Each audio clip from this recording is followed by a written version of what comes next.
इनकलाब जिंदाबाद, इनकलाब जिंदाबाद, जल निगम संघर्ष समिति जिंदाबाद, जल निगम संघर्ष समिति जिंदाबाद।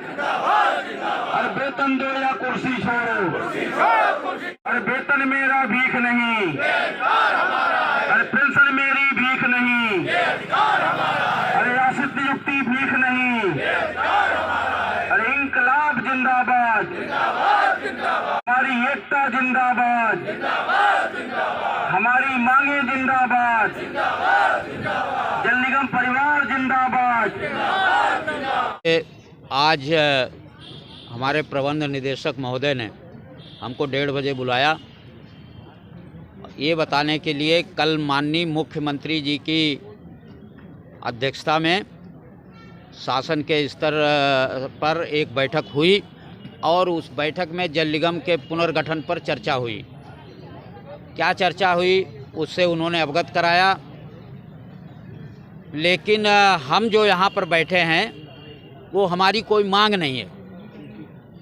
ना हम 7वां वेतन की मांग के लिए बैठे हैं, न बोनस पाने की मांग के लिए बैठे हैं, न सरकारी विभाग बनाने की मांग के लिए बैठे हैं। हम तो इसलिए बैठे हैं कि 6 महीने से हमको बिना वेतन के काम कराया जा रहा है और भूखों मरने की नौबत आ गई है। 6 महीने से हमें कोई वेतन नहीं दिया गया।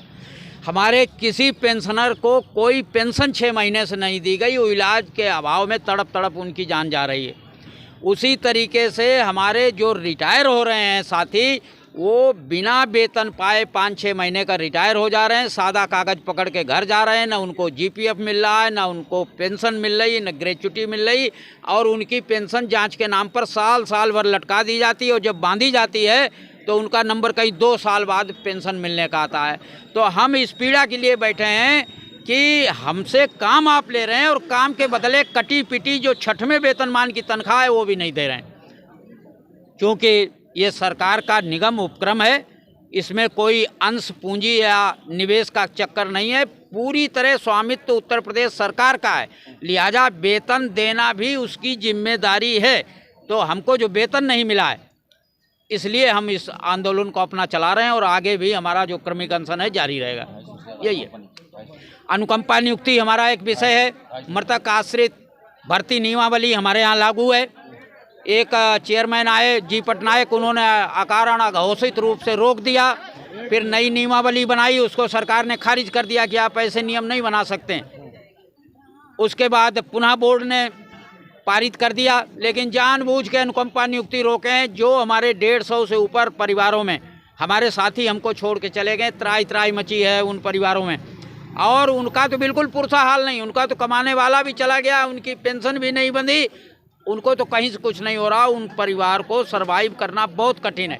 हमारी एक ही मांग है और आगे हमें नियमित रूप से वेतन पेंशन मिलता रहे। हमारी वेतन और पेंशन आप ट्रेजरी से संबद्ध कर दीजिए, जैसे आपने पेंशन पावर कारपोरेशन की संबद्ध की, उसी तरीके से हमारी पेंशन जो है ट्रेजरी से संबद्ध कर दी जाए।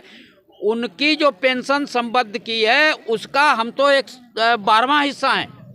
अगर उनको 100 रुपये देना पड़ेगा तो हमको तो 12 ही रुपये देना पड़ेगा।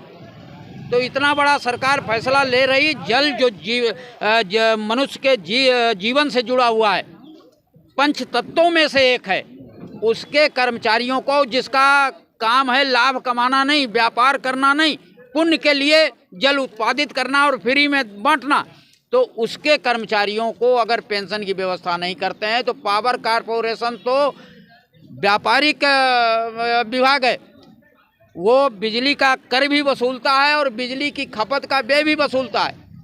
तो उनके यहाँ तो अर्निंग है। हम अर्निंग विभाग नहीं है, हम सामाजिक उपादेयता के निगम है, सामाजिक क्षेत्र के विकास के लिए काम करते हैं और राज्य सरकार ने हमको लाभ हानि से मुक्त कर रखा है। और ऐसी हालत में भी हमारी ये दुर्दशा हो रही। हमारा ही जो हमने मजदूरी की है 2100 करोड़ सरकार पे बाकी है और हमारा पेंशन और वेतन का तो अभी 1100 करोड़ में निपट जाएगा। तो सरकार से आग्रह है कि इसकी पोजीशन हमारे नौकरशाहों ने बहुत ख़राब कर दी। हमारे माननीय मुख्यमंत्री जी की निगाह में जल निगम की तमाम तरीके से षड्यंत्र करके गलत सूचनाएं पहुंचाई अब हमारे माननीय मुख्यमंत्री जी ये समझ गए हैं कि जल निगम को बर्बाद करने के लिए कुछ शक्तियां लगी हैं। और जैसा कि उन्होंने कल संदेश दिया है अपनी बैठक से, मैं माननीय मुख्यमंत्री जी का पूरे जल निगम के परिवार की ओर से आभार व्यक्त करता हूं कि उन्होंने जल निगम के खिलाफ हो रहे षड्यंत्र को पहचाना और जल निगम को आगे सुधारने का अधिकारियों को निर्देश दिया। इसके लिए हम उनके बार बार आभारी हैं।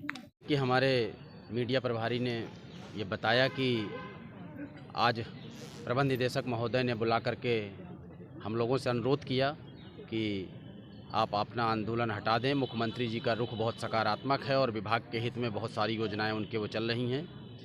मैं बिल्कुल इसमें ये जोड़ना चाहता हूं कि हमारे यशस्वी प्रधानमंत्री जी की जो बहुआयामी योजनाएं हैं, स्वच्छ भारत मिशन और जल जीवन मिशन, ये दोनों का मूलभूत काम करने वाला, जिसके पास पूरा इंफ्रास्ट्रक्चर है, मशीनरी है और योग्य इंजीनियर हैं और प्रशिक्षित स्टाफ है, वो एकमात्र जल निगम है। नौकरशाहों ने किसी साजिश के तहत, षड्यंत्र के तहत इसकी गलत तस्वीर पेश की। वो हमारे कल मुख्यमंत्री जी ने स्पष्ट कर दिया कि जो भी इन योजनाओं के काम है सीवरेज के, पेयजल के, वो जल निगम से ही कराए जाएंगे। और जो हमारा बकाया सेंटेज है, जिससे हमारी वेतन पेंशन की लाले पड़े हैं, उन पर सुधार होगा। और विशेष करके लगभग 250 से ऊपर, आज की तारीख तक लगभग 250 से ऊपर अनुकंपा नियुक्ति जो लंबित हैं, जिसको पिछले लगभग 2.5 साल से जल निगम प्रशासन ने अवैध तरीके से रोक रखा है, उस पर भी 2 टूक ये कहा गया है कि प्रदेश की जो सरकार की शासन की नियमावली है 1974, उसके तहत ही पूरी कार्यवाही की जाए, उससे कम हमें कोई स्वीकार नहीं होगी। मैं आपके चैनल के माध्यम से अपने माननीय मुख्यमंत्री जी ने, जो उन्होंने प्रदेश की जनता के लिए एक अच्छा निर्णय लिया कि जल निगम एक अच्छा विभाग है और जल निगम ही इस परंपरागत काम के लिए उपयुक्त है और उसी से सारे कराए जाएं, हम पर भरोसा किया। इसके लिए हम उनका धन्यवाद ज्ञापित करते हैं और आश्वस्त भी करते हैं कि उनकी जो सोच है, जो वो चाहते हैं, उस पर हम खरा उतरेंगे और समय से काम पूरा करके देंगे, ताकि हमारी ये सब स्थिति भी सुधर जाए। और हम निवेदन किए हैं अभी माननीय एमडी साहब से कि हमारा वेतन पेंशन और सेवानिवृत्त कर्मचारियों की जो देयक हैं वो समय से पूरे करा दिए जाएं। और मुख्यमंत्री जी का भी हम ध्यान आकर्षित करना चाहते हैं कि इतने महत्वपूर्ण विभाग पर वो कुछ अनुदान या कुछ व्यवस्था ऐसी करवाएं, ताकि हम लोग अपना पेट भर सकें और एक नए जोश के साथ उनकी योजनाओं को फलीभूत करने के लिए, पूरा करने के लिए क्षेत्रों में काम में जुट जाएं। हम एक रिटायर्ड कर्मचारी हैं यहाँ के और पेंशन लेते हैं।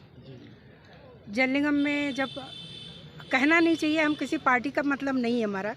एक टाइम पे यहाँ पे पेंशन कुछ महीनों के लिए बंद हुई थी, जब हमारे आजम खां साहब यहाँ के नगर विकास मंत्री थे। उस समय भी हम लोगों ने थोड़ा आंदोलन किया था, लेकिन वो सारी रिलीज़ हो गई। उन्होंने फटाफट 2-2, 3-3 महीने की देके 2 महीने में रिलीज़ कर दी थी।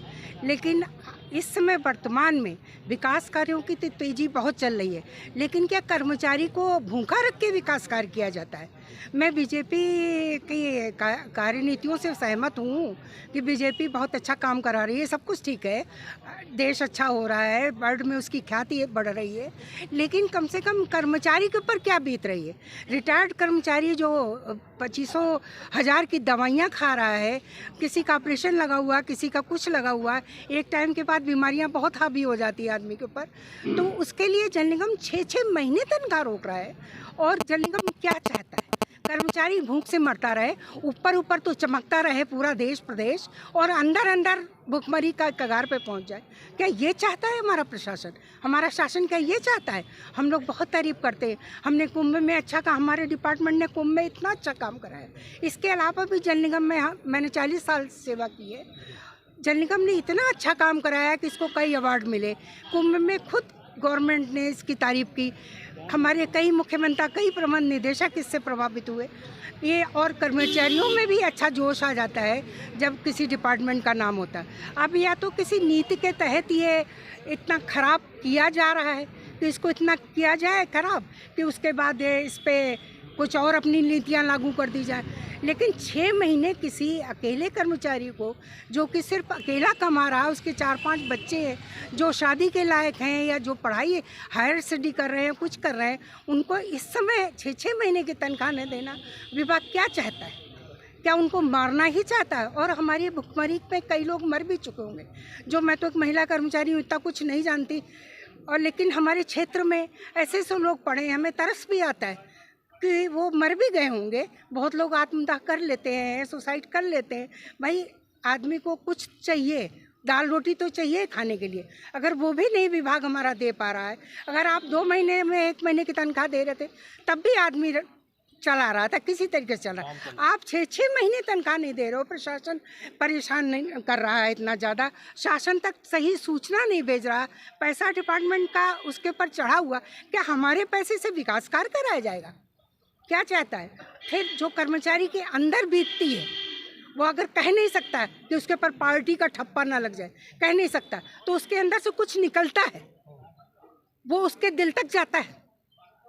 हम कहना नहीं चाहते, वो उसके दिल तक तो जाएगा कि ये आप क्या कर रहे हो। किसी राजा का राज है क्या? ये तो लोकतंत्र है। लोकतंत्र में आप हमसे काम लो, हमें तनख्वाह दो, हम उस काम के हिसाब से चलेंगे। लेकिन बहुत ही दुख की बात है, अभी तक हमें नहीं लगता कि कभी पेंशनर ने कोई स्ट्राइक में बैठना पड़ा हो या बैठना पड़ा हो।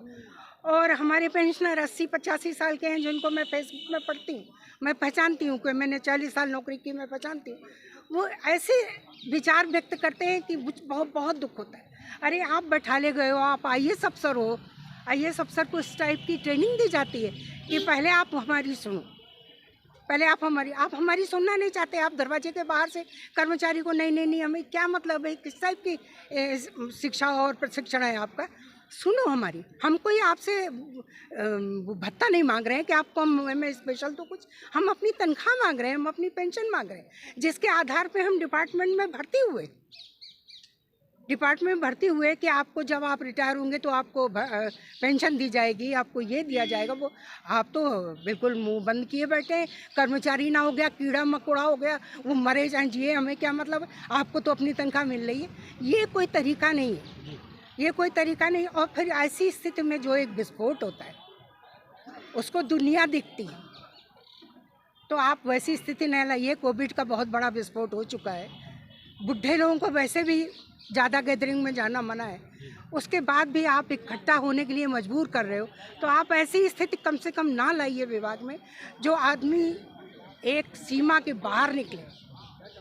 तो कम से कम आप ऐसा करिए कि आप 1-2 महीने के अंदर हमारी 6 महीने की तनख्वाह हम जो कह रहे हैं सबकी क्या राय है तो हमारा पदाधिकारीगण तय करेंगे। वेतन से कर्मचारी रामराज का क्या मतलब था कि उनके टाइम पे सारी जनता खुश थी, सारी जनता मर नहीं रही थी, सारी जनता खुश थी।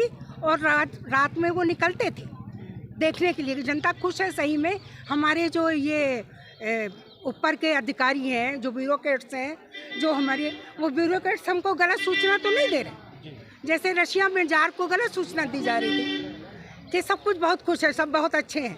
जार ये समझ रहा था सब अच्छे, और जनता रोटी रोटी चिल्ला रही थी नीचे से, जार तक उसकी सूचना नहीं जा रही थी।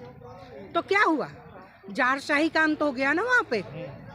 जारीना पूरे परिवार को मार दिया गया था क्योंकि जनता तो भूखे मर रही थी, और उसके जो कर्मचारी ऊपर स्तर के थे वो उसको कह रहे थे सब बड़े खुश हैं, सब बड़े खुश हैं। तो आप बैठा ले गए, आप सही सूचना दो कि अब बहुत हो गया है, अब वो हमें काम दो ना, हम काम चाहते हैं, हम कोई मुफ्त का नहीं खाना चाहते, हम काम चाहते हैं, आप हमें काम दीजिए, हम काम करना चाहते हैं।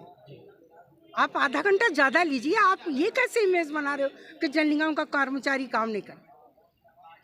जल निगम के कर्मचारी ने ऐसा काम किया है जो आप पुराना रिकॉर्ड निकालिए 40 साल पहले कैसे, और देखिए कि क्या काम हुआ। LSGD का इतना अच्छा काम था कि LSGD वालों को तभी तो कहा गया कि हम आपको कॉरपोरेशन में लाते। आप हमारे सरकार से ज़्यादा सुविधाएं पा सकते हैं। आप इतना अच्छा काम कर रहे हैं कि हमारी सरकार से ज़्यादा अच्छी सुविधाएं पा। कितने महीने की पेंशन जो है रोकी हुई? 6 महीना, ये 6 महीना हो जाएगा फरवरी में, बस 3-4 दिन नहीं, 7वां नहीं, 6ठा चल रहा है। ये 3-4 दिन के अंदर हमारे 6 महीने, हमारा DA 140-42 पे पड़ा हुआ लटका हुआ, हमें आप बढ़ा नहीं रहे हो, आप अपनी चाले चल रहे हो, क्या मतलब है। हमें 6 पे कमीशन का एरियर वो आपने हमें नहीं दिया, मार्च 2010 से दिया, 6 से मिलना चाहिए था, वो आपने हमें नहीं दिया। हम हाँ, हमारे यहाँ जो उसमें जा रहे हैं लोग कोर्ट में, उनको आप वो दे रहे हो क्यों भाई। कोर्ट के लिए आदमी जिसके पास है वो खर्चा कर लेगा, जिसके पास नहीं है वो कहाँ से चपरासी बेचारा जो 6 लोगों का 7 लोगों का परिवार चला रहा है वो कैसे जाएगा कोर्ट में। आप कोर्ट में वकील को पैसा दे रहे हो कि इसको हराओ या 3-3 4-4 हेयरिंग में इसका मामला सुलझे, लेकिन आप जल निगम के 2 कर्मचारियों को उसी पैसे से नहीं तनख्वाह दे सकते। ये सब चीज़ें 7वां पे कमीशन, हमें 6 पे कमीशन बहुत जल्दी मिला, 7वें पे कमीशन की आप बात ही नहीं कर रहे हो, आप कुछ कर ही नहीं रहे हो। तो आप क्या चाहते हो यही बता दो आके यहाँ इस मंच पे, आप चाहते क्या?